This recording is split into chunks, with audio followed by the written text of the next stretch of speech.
a minute. So, Akanksha connects with many people in many places, like schools and organizations, on emotional vocabulary, and she uses many tools like games, energizers, and many activities, drama, and things like that. And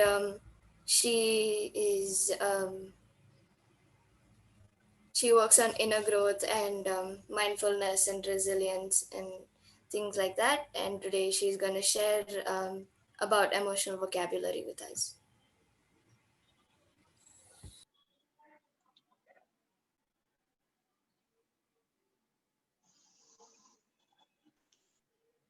Shikha, you want to inform guests? Now she can start. Yeah, Akanksha, you can start. I'll just stop sharing my screen. You can start sharing your screen. Thanks, Shikha. A very good morning to all of you. It's really a pleasure being here. Thank you so much for inviting me to be a part of this space. I'm very, very excited. So emotional vocabulary is one part of my work. At Ripple Effect, what we do is to help individuals and organizations reach their highest potentials, to support them in their own journeys, growth through different ways. And I'm trained to be a drama-based instructor and a counselor. And the thing closest to my heart is positive mental health, of which this is one sort of sliver, one small part, very critical part, I feel. So let me start off here.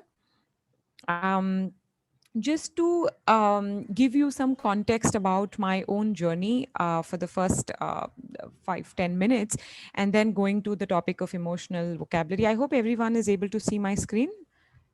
You're able to see my screen, yes? Yeah. Ah, Yes, okay, yes, okay. Akansha. Thanks. Yeah. Shikha, when I reach the 10-minute mark, just let me know, because if I lose track of time, Yeah, sure, sure. request you. Before we get to the journey, shall we do a quick energizer? Shall we start with something that makes us move? Yes. And I'd request all of you to keep your videos on for this. That's when it will be the most fun. So I'm going to stop sharing my screen so that I can see all of you, and we'll get back to this. Feeling imaginative. Oh, yeah. Wonderful. Okay. Really glad to hear that. So we'll come back. We'll come back to this exercise and experience a little later, and maybe we can discuss it when it's the Q&A. But I hope you're feeling a little charged up, warmed up as a result of this. So there's cheer, there's Nimmy's feeling pains all over, colorful, thinking. Okay, great, wonderful. So I'm just going to very briefly share. Wait, Mishti is also written something. I made a rainbow with turquoise, red, and all the other colors. Okay, wonderful. Thank you so much for sharing, all of you, and thank you for your enthusiastic participation. We would have gone on for longer, but for a time constraint, so we made it quick. But this was just to get us warmed up in the world of colors and feelings, and also moving our bodies in different ways. Um, so this is just a little about my story and what I'm passionate about. I really love facilitating. So facilitating is exactly what I'm doing right now, which is to take people through different activities, exercises, experience, and help them ask questions that are important and also find their own answers. And I like doing this through a whole range of mediums, with the purpose being helping people get to know themselves better and grow in the process. And I think this journey started very early back in childhood. So top left, that's my older sibling, Abhishek. He's also one of my role models.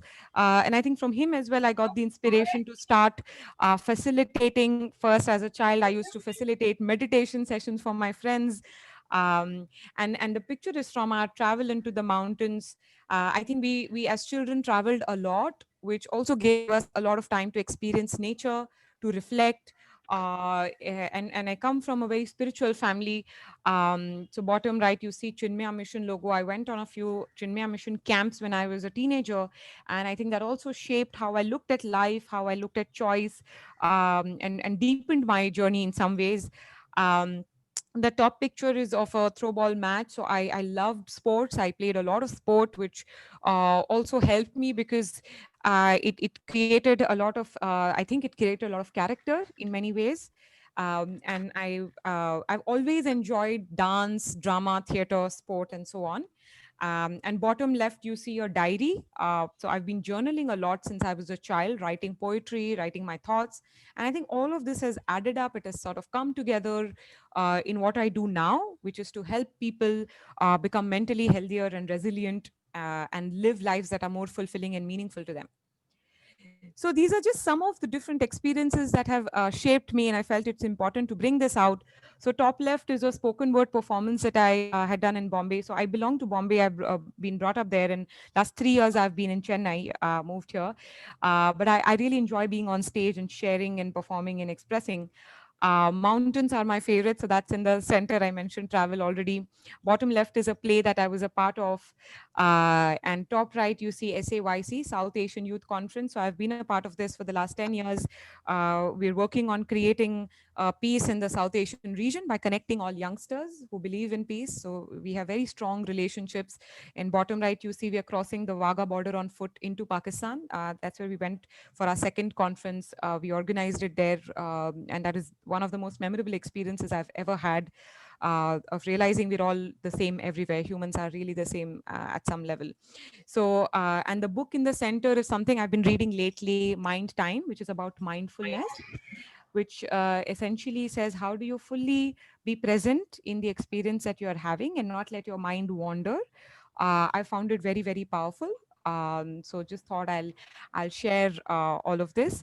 And some of the challenges I've had along the way is are really to prioritize, because I enjoy so many different things. What should I do and what should I not do or let go of? The letting go has been harder. So it's been, in some ways, it's been a problem of plenty, of being interested in too many things at some level and having to make a choice of what to go deeper into versus what to explore from the surface or from the top. But over time, I've become better, I think, at saying no, or making decisions on all of these fronts.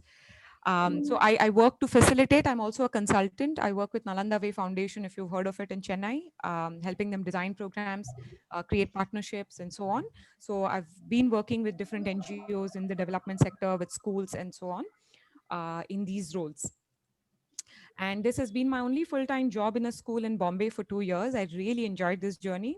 For 2 years, I was working as a life skills instructor and a counselor for these children. And this has been a shaping experience for me because this work with adolescents was very intensive. I'm still in touch with many of them, and I think it changed them and me in ways that we didn't imagine. That's me speaking at their farewell at 12th. So yeah, so that's a little about me. Let's get into the theme of today, which is emotional vocabulary. So what is really emotional vocabulary? Um, it's basically like any language, the language of emotions. And how do I express, even before expressing, how do I understand what I'm feeling? How do I give it a name? How do I share it with others and express it? How do I understand what others are feeling and experiencing? And can I give it a name, and can I share that with them? And can I empathize, therefore? Which is what emotional vocabulary is. And I'll go on to give you some data evidence on why this is critical from all round growth of any individual. But this is a statement, this is a belief that I have. You cannot be present to others if you're not present to yourselves. What does this mean? It means if I'm fully able to be aware of what I am experiencing and feeling, and I'm able to attend to that, can I actually do that for others? Can I actually be a good friend to others? I can be a good sister, a good mother, a good child to others, if I am able to be a good friend to myself first. And that's the premise. So emotional vocabulary also starts with ourselves, with understanding our own emotions and then extending it to others. So this is a part of emotional literacy, which is like any other subject. Like if you learn English or you learn Tamil, you learn the alphabets first, and then you learn words and sentences, and then you're, aware. You keep on growing that literacy. Just like that, emotional literacy means it's the ability to understand our emotions, empathize with the emotions of others. What is this other person feeling, and to express it productively. Very important. Productively is the key word. just expressing my emotions is not enough, because I might express it in a way that is hurtful to others and to myself, or might damage my relationships. So can I do it constructively? Can I do it productively in ways that are not harming anybody or any relationship? And emotional literacy contributes to emotional intelligence, which is a kind of intelligence apart from being intelligent in mathematics or science or words or art or dance or any of these things. Emotional intelligence is very, very important. Um, and this is what it can be understood as it's a subset of social intelligence. What is social? It has to do with other people and are as a part of a society, not just unto myself. It involves the ability to monitor one's own and others' feelings and emotions, to discriminate among them, to differentiate between them, and use this information to guide one's thinking and actions. For example, if what does it mean to guide one's thinking? If I am with a friend and I sense that that friend is really upset about something, perhaps it will make me comfort that friend, right? Um, can I request everyone to mute themselves? Yeah, thank you. Um, so only when I recognize other people's emotions and feelings can I actually act on it and let it guide my thoughts, right? And why this is important. So Daniel Goleman is someone who has written a lot about emotional intelligence, and he says IQ, which is your intelligence quotient, which is mostly cognitive, intellectual, contributes 20% to life success, and the rest comes from EQ, from how we work with other people. And if any of you children will talk to people, grown-ups who are in jobs or running their own businesses, you'll realize being able to work with people and be around them is the most important determinant to whether you'll be successful in any profession or not. Also, at an individual level, it affects our physical health, our mental well being, relationships with others, success, conflict resolution, leadership ability, and therefore is considered the key to a personally, professionally, and socially fulfilling life. And it is not a one-time thing. We have to keep working on our emotional intelligence as we grow older, as we go into newer spaces. Right now, you're around this set of people. We first start with our families, then we meet friends, teachers. Then we expand slowly. So as and when we grow older and grow into other spaces, we need to keep building on our ability to recognize and understand and act upon these emotions. Okay, so I have a question now for all of you, and you can respond through the chat box. Okay. So, how do you feel right now at this moment? How do you feel about this whole lockdown situation? Can you respond using one or two words? What is the feeling, the emotion that right now, how is it making you feel? Can we hear responses over the chat box? Okay. So happy. Nikita says happy. Okay. Sad, very sad. All right. Opened up many possibilities. Okay. Go with the flow. All right. Feeling blessed that it brought me Arohi X to my home. All right. Hopeful. Hmm, done with. Yeah.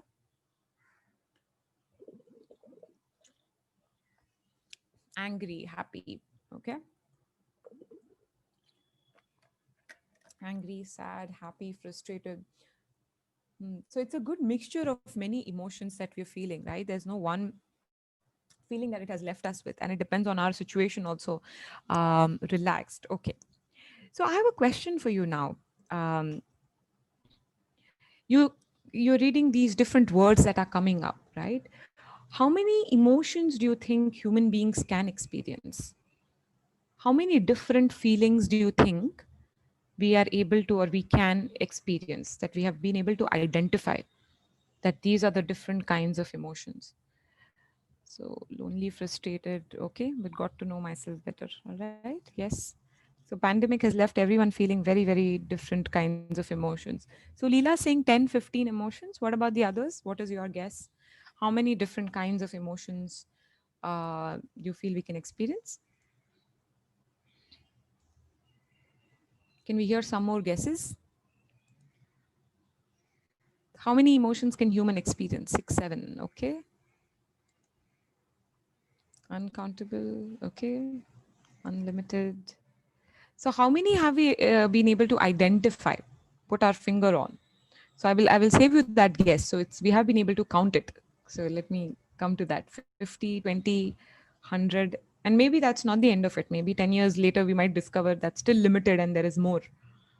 Okay, so many different guesses coming up. So one research says that humans are able to experience 32,000 emotions, 32,000 different kinds of emotions. Yes, 32,000. Yeah. So we saw a few words here, which was like sad, happy, lonely, frustrated, and so on and so forth. Yeah, OMG, I had the same reaction, 32,000. And how many of these words do we really know? And how many do we use? When I express how am I feeling, or if someone's telling me, someone's asking me, how are you feeling today? I will mostly say fine, good, not good, you know. Yeah, it would be too many emojis, that's true. And so emojis are so limited, right? We human beings have such diversity. But uh, how many of these how many emotion words do you think we can actually use on an everyday basis? So our own vocabulary is really limited and we stick to those words. But do they always express exactly how you're feeling? They may or may not. There is a difference between, for example, feeling slightly irritated with someone versus feeling annoyed with them, or feeling upset with them, or being hurt with them, or being furious with them, or being enraged with them. These are all very, very different. These are gradations and they are very different. So why is it important to put our finger on what it is that we're feeling? It's only when I pinpoint exactly how I'm feeling can I do something about it.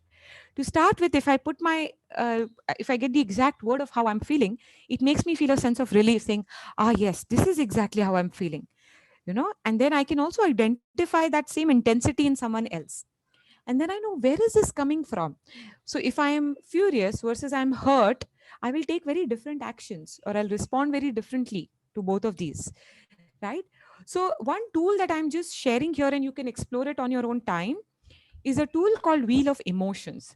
You can look this up, Google this. This is by Dr. Robert Plutchik. He gives certain base emotions and he's creating different shades of the same emotion. So, top yellow petal, if you look at joy, for example, so he has said these are the base emotions: joy, then you move clockwise, trust, fear, surprise, sadness, disgust, anger, anticipation. And if you move alongside the same petal, it is intensity. When you're very happy, joy becomes ecstasy. When it's mild joy, it's serenity, right? So, similarly for each petal. And combinations of two emotions create a new emotion. For example, annoyance and interest creates aggressiveness. So, this is a particular model that he has. Annoyance and boredom creates contempt. So, he says combinations of emotions create third emotion. So, you can take down this link or just the name Dr. Robert Plutchik and explore it later. This is another emotion wheel that I found online. We don't have time to go through it right now. But as you go deeper inside, it gives you base emotions. And as you come outside, it gives you different shades of that same root emotion. So you can go from outside in or you can go from inside out to try and understand how you're feeling and see what it evokes in you or in us. And every emotion also sits in our body. It also has a place in our body. But that's another conversation, how to deal with that. So this is just some examples. Love, for example, is joy and trust together, and so on and so forth. So these are secondary emotions as per Dr. Robert.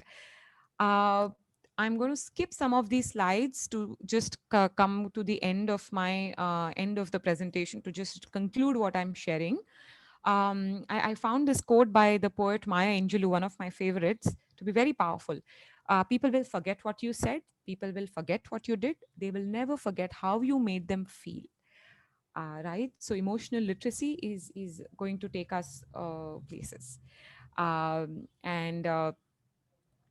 And this is another one of my favorite poems by Rumi, called The Guest House. So I will read this and then I'll hand over to you for Q&A. And just read it with me and absorb what Rumi tried to say. This being human is a guest house. Every morning, a new arrival, a joy, a depression, a meanness. Some momentary awareness comes as an unexpected visitor.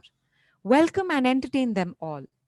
even if they are a crowd of sorrows who violently sweep your house, empty of its furniture. Still, treat each guest honorably. He may be clearing you out for some new delight. The dark thought, the shame, the malice, meet them at the door laughing, because each has been sent as a guide from beyond. And so here's to accepting and welcoming emotions as our friends that come with a message. So thank you so much. And I will stop sharing the screen so we can all see each other and get into Q&A mode. Yeah, so everybody can type their questions and anything they want to ask in the chat window.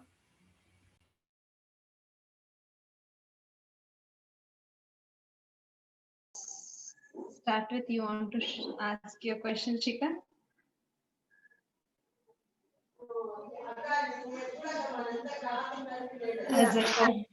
As a co-host, you have privilege to ask first.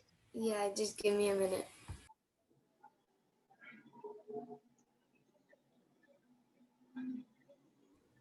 I'm sorry if it felt rushed for many of you. So you can always ask clarifying questions if something went too fast, and we can go back to that idea. Uh,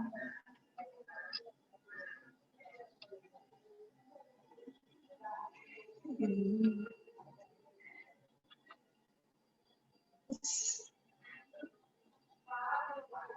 Yeah, so what keeps you like constantly moving in your passion? Because sometimes, understanding emotions and actually guiding people is a little frustrating. So what keeps you going? At least that's what I think. So what keeps you Okay. going? So yes, it can be a little frustrating sometimes, but mostly it has been very energizing for me because I really enjoy this. So I think when one does work that one is passionate about, the frustrations are lesser. And whenever they do occur, it's useful to remind myself that this is not the end. I have to move through this frustration to be able to get on the other side and enjoy the good parts of what I do. And because I'm a facilitator, it's a part of my job to be reflective. I need to constantly work on myself, which is very exciting for me. I really enjoy that. I enjoy expanding my own awareness. So even the frustrations result in some sort of reflection and learning of how I can do something differently or be different. Does that answer your question, Shikha? Yeah, yeah. And I'm seeing a question on chat by Rajiv. Um, how do we see emotions apart? They all seemed clumped up, except the strong, obvious ones. Yes, that's a good question. They're often emotions don't come one at a time, they come as a bundle. We are feeling many things at a time. What I have found useful is two things. One is to firstly practice mindfulness. So I sit in some silence. I sit by, say, focusing on my breathing or on whatever it is that brings my mind to the present, and just try and listen to what is happening inside, the noise that is inside, right? For me, for example, journaling really helps because everything comes out and I'm able to identify what those emotions are. For some people, sitting and thinking works well. So what you have to identify what works well for you, but slowly start. It's like a ball of wool with different colors, and I have to pull apart one thread at a time. So maybe you start by identifying the most obvious one, the top emotion that is what you're feeling, and you say, okay, so I am frustrated. Fine, what else am I? So it's frustration. And where is this frustration coming from? It's coming from maybe a sense, an inability to do something. I'm trying again and again, it's not happening. So what is it there for? Maybe it's a sense of failure somewhere. Oh, I feel like I failed at something that I wanted to do and I couldn't do. So you dig deeper, you keep asking yourself or probing, going deeper is when more comes up. And this emotion wheel is a very useful tool. So I have a printout of this wheel. So sometimes I pick it up and I refer to it, and I'm just exploring what each of these words mean. It's just like when you're learning a new language, you pick up a word list, right? Or you pick up a dictionary, or you go to Google and you say define this word. Just like that, this is like a dictionary for understanding, picking up new vocabulary, new words to describe the same feelings and go deeper and have more shades into the same feeling. So yeah, so that's to your question, Rajiv. Preeti, how do you keep track of your own? It's very hard to keep track. I don't even try and keep track, but whenever it is possible, I do try and pause if I'm feeling something inside. And one good place to start is becoming aware of your body, because our body catches the emotion. So, for example, if I have a heavy head, it could be caused by the rain or the cold wind, but it could be because I'm worried or tense about something or anxious. We feel anxiety in the pit of our stomach sometimes. We say butterflies in the stomach. There are so many expressions which tell us that emotions are to have cold feet, for example. Why do these expressions come up? Because our body also gives us these signals. So you start recognizing those signals and saying, okay, what am I feeling right now? So as and when they come up, and they'll keep coming up.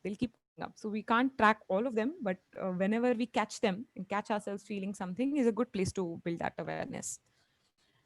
Leela is asking, as a child, how do I play with my emotions? That's a great question. So there are many ways to do this. I have found personally that uh, dance, for example, is a great way to express emotions. So depending on what you enjoy, some of us enjoy dance, some of us enjoy painting and coloring, some of us enjoy clay, some of us like sports. So we can find our own medium that help us express our emotions in certain ways, and keep doing that. Maybe we want to do a piece of craft or something that is expressing how I'm feeling, because as a child I may not have the vocabulary to express all the emotions that I feel. So maybe I can start by doing something I really enjoy, and that gives me some sort of release, emotional release, and it makes me feel better. uh, right, so that's one idea, one thought that struck me. um, Advaya is asking, how did you get interested in emotional vocabulary? So, I think right from when I was a child, emotions as an idea has always interested me. It's fascinated me actually, because it's such a complex matter, right? We as human beings, we've been able to figure a lot of things, including how to get to the moon and how to civilize Mars maybe in future, but we still don't fully understand ourselves. We don't fully understand our own emotions or that of another human being. So it's a fascinating field for me. So right from when I was a child, I would keep thinking about this or talking about it.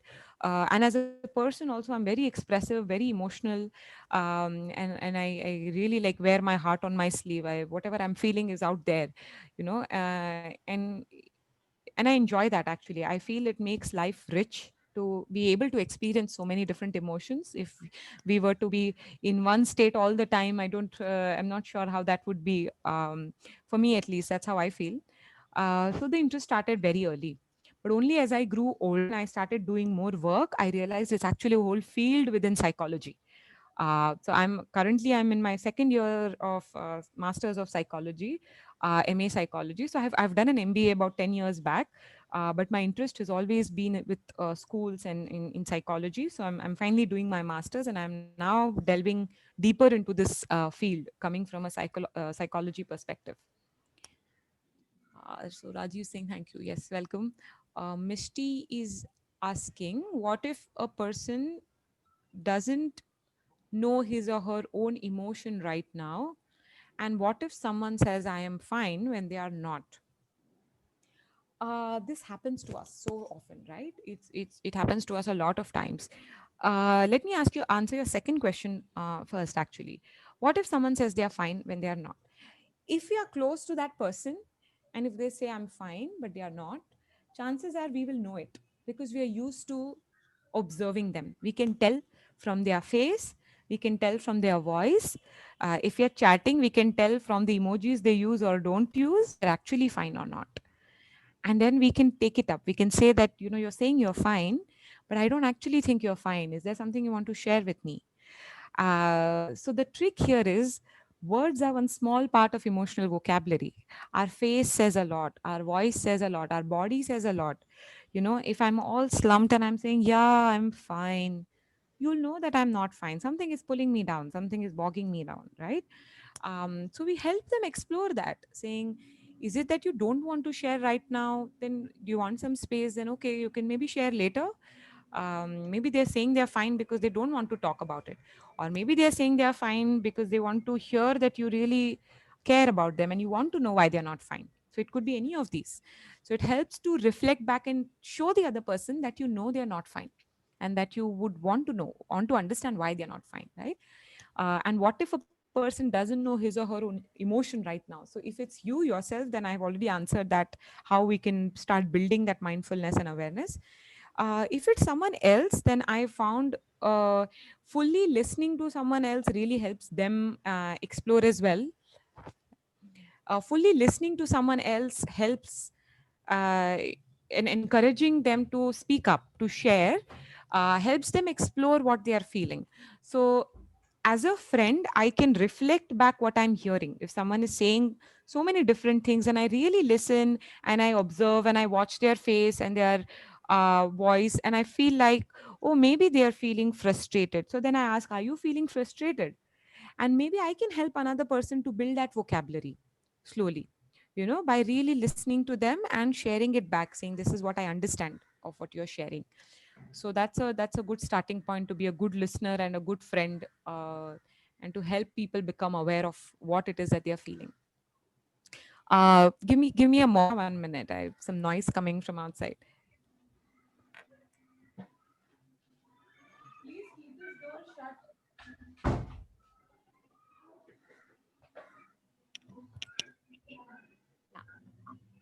So Mukunda is asking, why did you want to explore emotions? Okay.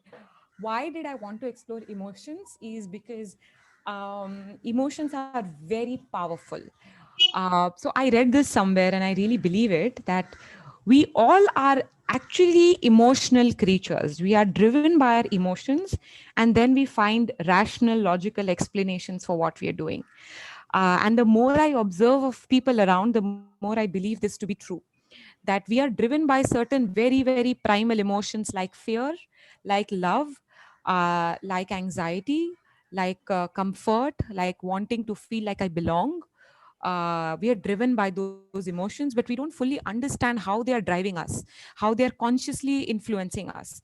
So to me, the power of emotions is what has drawn me to that world of exploring it and understanding their place in our lives and seeing how they're different.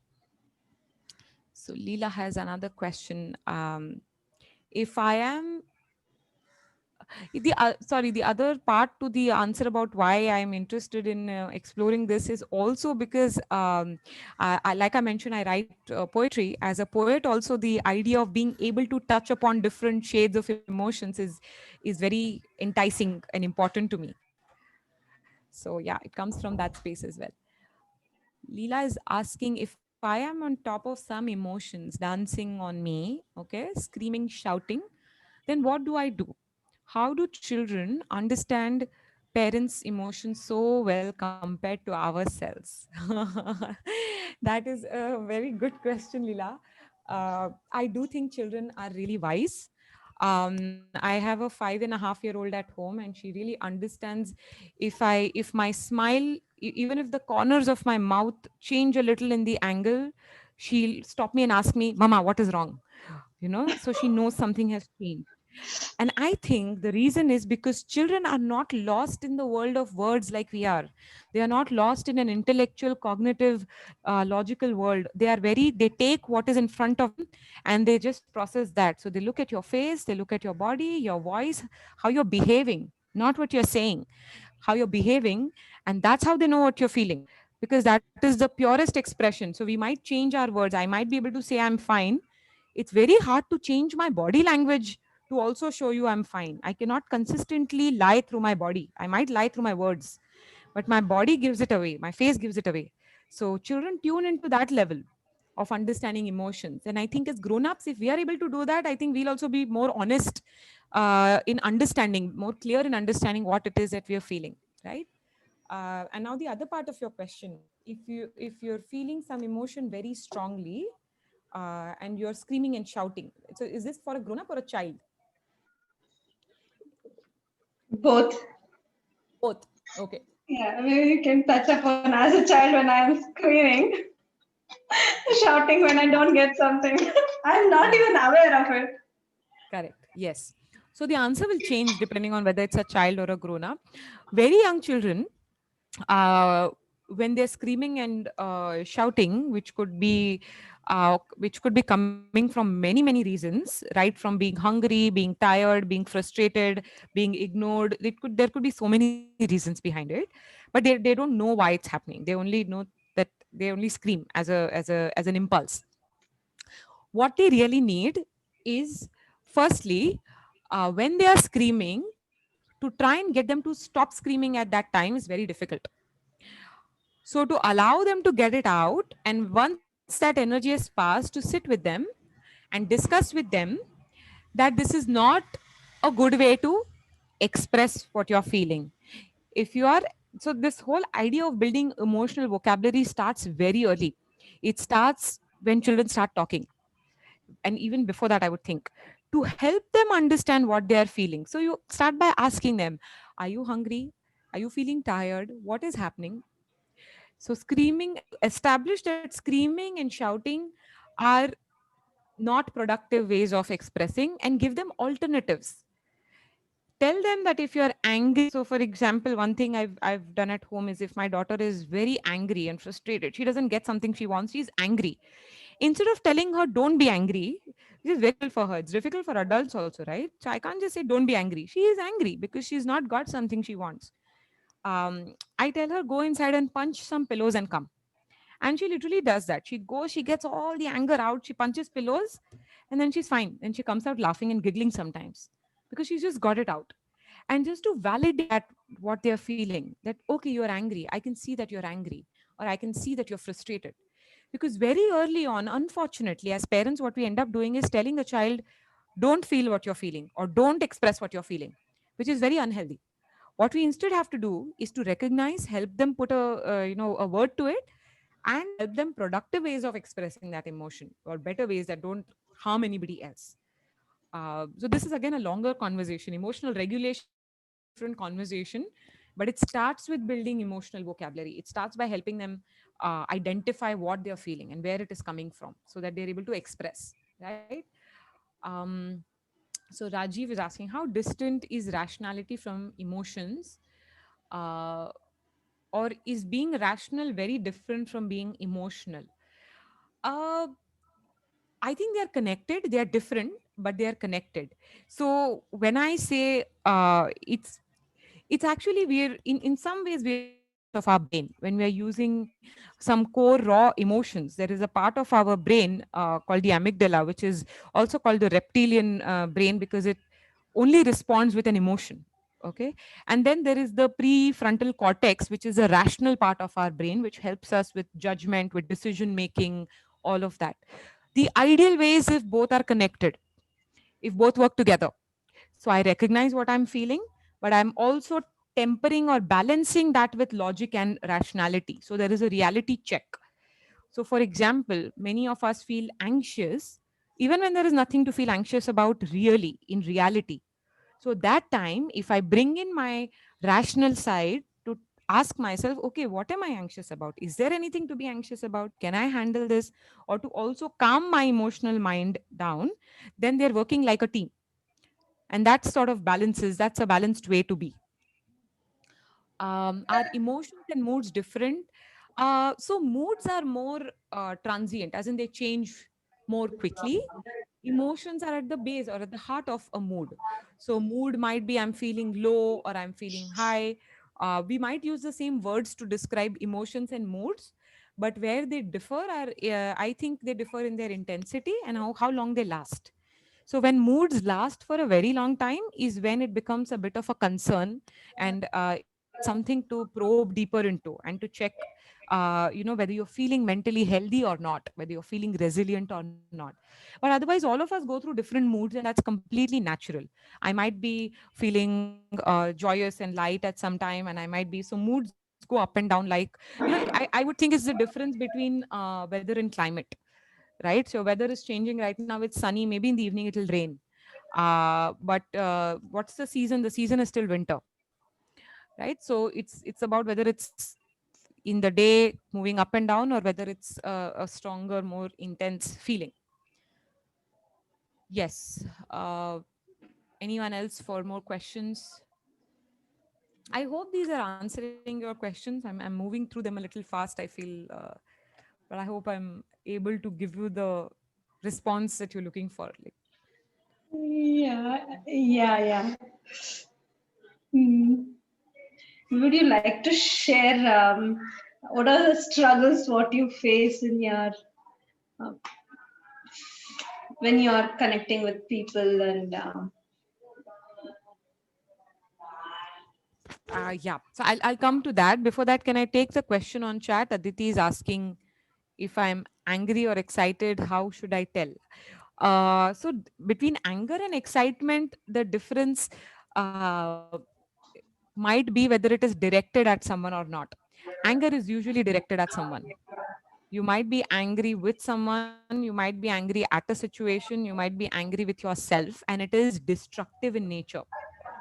So anger is often, it comes with that destructive streak. You want to you feel like you want to inflict some harm or damage something. It is that kind of an emotion. All the more that dealing with anger is so critical because it is a destructive emotion. We need to channel it in a healthy way, and do something physical that gets the anger out. And excitement, so how do you channel anger? We all can find our own ways. Do something that takes energy, because anger is an energy. It's like a rush in the body. It's a rush in the body that needs to for some of us, just sitting and breathing doesn't work, because I'm feeling this pumped up kind of sense. My heartbeat has gone up, and I'm feeling this sense of excitement, but also it's like, let me go and say something to someone, or let me do something, let me bang this desk. So for me, for example, I start doing household chores that are pending, like if I have to wash some vessels or I have to pick up something, and I do it really fast, because anger makes you want to do things fast. So I end up doing my work very fast. So I'll quickly start dusting things, because if I'm angry, I want to get it out of my body, to get it out of your system. Or I will punch the air, or I will also punch some pillows, or I will dance, or I will go for a jog or a run, or I will play a sport where I can use that energy fully. So it fully comes out. So shouting looks better. Shall I shout? As long as it's not at someone, sure, you can shut the door and you can scream at the top of your lungs. Nobody's stopping you, except it might hurt your throat. But if shouting helps you get it out and it's not directed at anyone, sure, shout it. So the best judge of this is, how do you feel after that? Do you feel tired or spent, or do you feel like the anger has left your body as an energy? You're still hurt about something, you still have a problem with something, but once that energy is out, you can start thinking about it and dealing with what it is that is making you angry. But I am angry, how do I punch? I can punch the air, like literally, like you're boxing with the air, because it gets that energy out, and it's very important to get that energy out. uh, Tools to use when angry. So this is what I'm sharing, Suchitra, that when you're angry, the first thing to do is to get the energy out of your body, because it's a physical energy, and it's a very strong energy. So find the way that works for you, which is not directed at anyone, doesn't harm yourself or others. Get it out. Once you've calmed down a little, your breathing has slowed down, then think about what has made you angry. It means there's something that matters to you and something that you want to change or address. Then you see what you want to do about it. Do you need to have a conversation with someone? Do you need to change something, think differently about something? Then you really sit down and analyze the situation after that energy is out.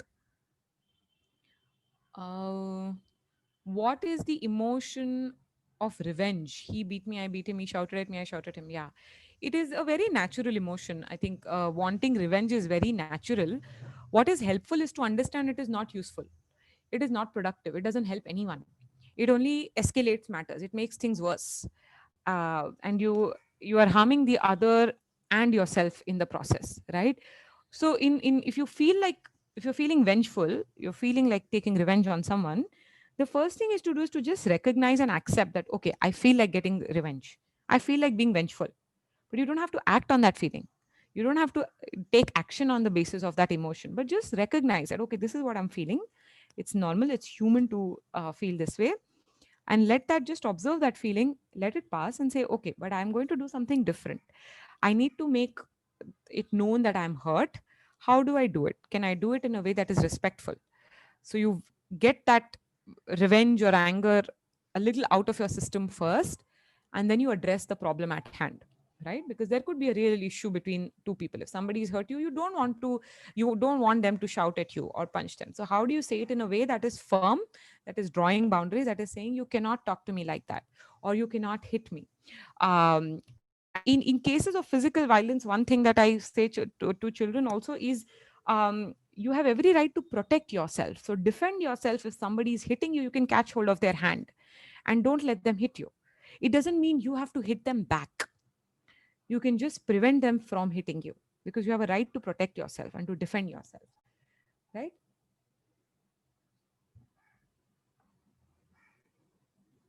Yeah. So Aditi, that's what I mean. That anger is directed at someone. I agree with you wholly, and you really want to maybe take it out on the person on whom you're angry. But you might have observed this, that angry conversations don't go anywhere. They create more problems. You say things in anger that you don't mean and you regret later on, then you have more damage control to do later on. So to get some of that energy out first before having that conversation is useful, and it will be a matter of habit. Am I able to get some of that charge? It's a charged up feeling. Can I bring down the intensity a little when I speak to that person? There may be some residue of that anger, but it won't be as strong. It won't make me say or do things that I regret later on, right? So which is why it's healthier to get the anger out. If I suppress it also, it's harmful. It's bad for me and my health. It affects our physical health as well. So you have to get it out in some way. You have to channel it. Take a piece of paper and crush it into a ball and throw it. Like, do these things that get it out first, and then have the conversation with the person. You can still communicate that you're angry with them, but instead of shouting, you might end up doing it at a level tone. You might end up saying it in a way that is at least heard by the other person. Otherwise, shouting is seldom heard by the other, right? It doesn't lead to anything. When someone is vengeful, can't think of others' respect. Yeah, it's true. You can't think of it, which is why I'm saying that first you need to recognize and accept the emotion that you feel like taking revenge, and getting some of that anger out. Only after you have settled that emotion a little can you then go to the communication part. Like I said, regulating emotions and how to use it in interpersonal relation is a whole topic. We can actually sit for a good 15 days and we still won't exhaust everything that is to be discussed about it. It is such a huge topic. But it can be done, is what I want to say, if we start moving in that direction, if we really want to, if there's the will to do that. Yeah. So Preeti is asking, are emotions good or bad? So what do you all think? I'm going to throw the question back at the group. Do you think emotions are good or bad? What do you all think?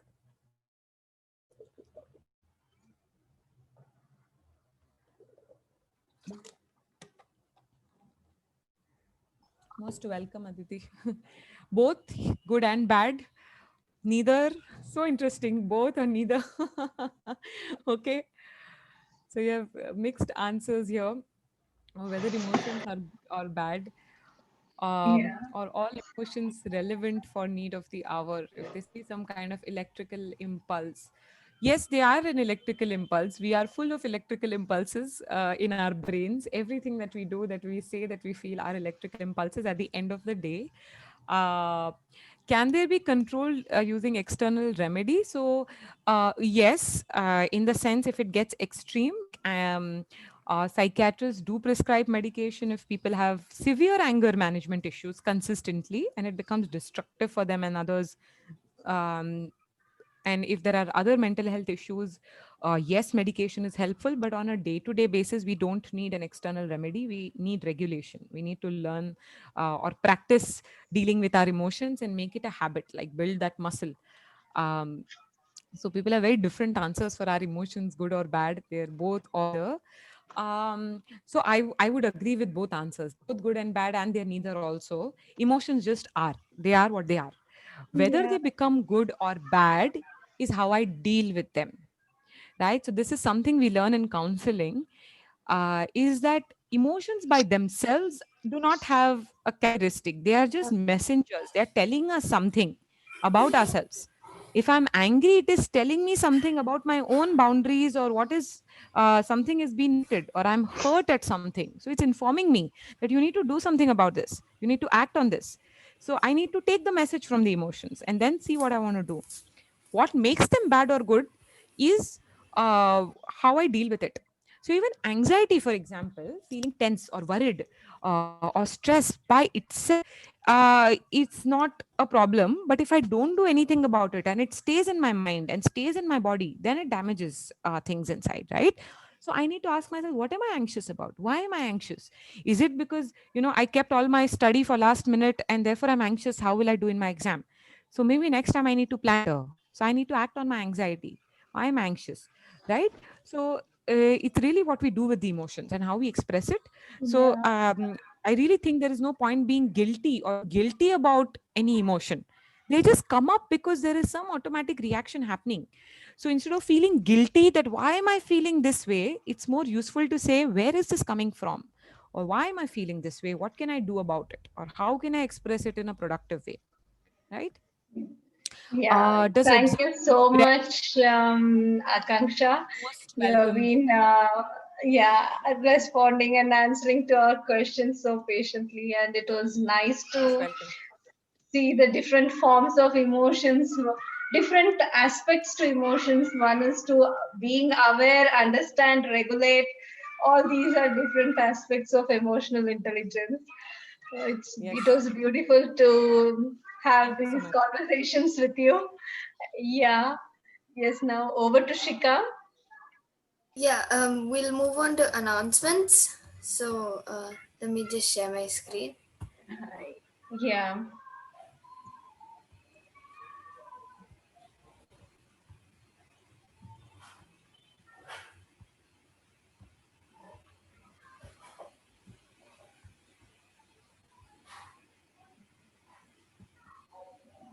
Just a minute.